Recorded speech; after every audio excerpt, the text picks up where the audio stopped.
और 8वें दौर के चुनाव प्रचार का आज आखिरी दिन है। ऐसे में राहुल गांधी के गढ़ में आज बीजेपी के पीएम उम्मीदवार यानी कि नरेंद्र मोदी एक रैली करेंगे। 8वें दौर के चुनाव प्रचार के आखिरी दिन मोदी पार्टी उम्मीदवार स्मृति ईरानी के लिए वोट मांगेंगे।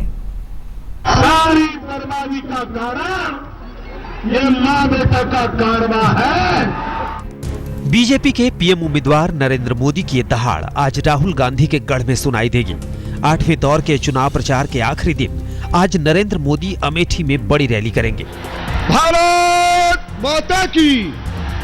चाहे विपक्ष के बड़े नेता को वॉकओवर देने की सियासी रवायत हो या कुछ और, बीजेपी के लिए अमेठी कभी इतनी महत्वपूर्ण नहीं रही। लेकिन ये पहली बार है जब राहुल गांधी के खिलाफ बीजेपी के पीएम उम्मीदवार खुद प्रचार करने पहुंच रहे हैं। वजह यह है कि पहली बार बीजेपी के मन में अमेठी विजय की आस जगी है।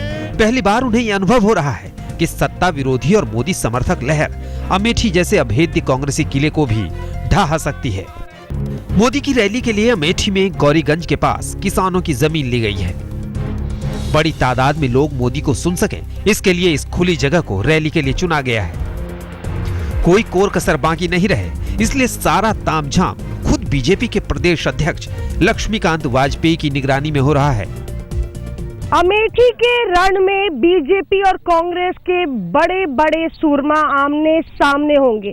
जी हां, इसी मंच से नरेंद्र मोदी राहुल गांधी के गढ़ अमेठी से जनता को संबोधित करेंगे और राहुल गांधी को ललकारेंगे।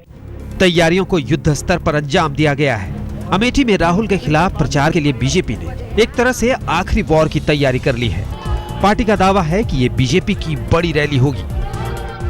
अब तक की सबसे बड़ी रैली होगी अमेठी की, और इस रैली के माध्यम से हम अमेठी को, जनता को अब तक उनके साथ जो धोखा हुआ उस सच को बताएंगे, और 60 साल में जो तुम्हारे साथ हुआ है वो 60 महीने में विकास करेंगे, इस बात को आश्वस्त करेंगे। भारत माता की। बीजेपी का भरोसा साफ दिख रहा है। पार्टी को उम्मीद है कि अमेठी में मोदी की मौजूदगी मैजिक का काम करेगी।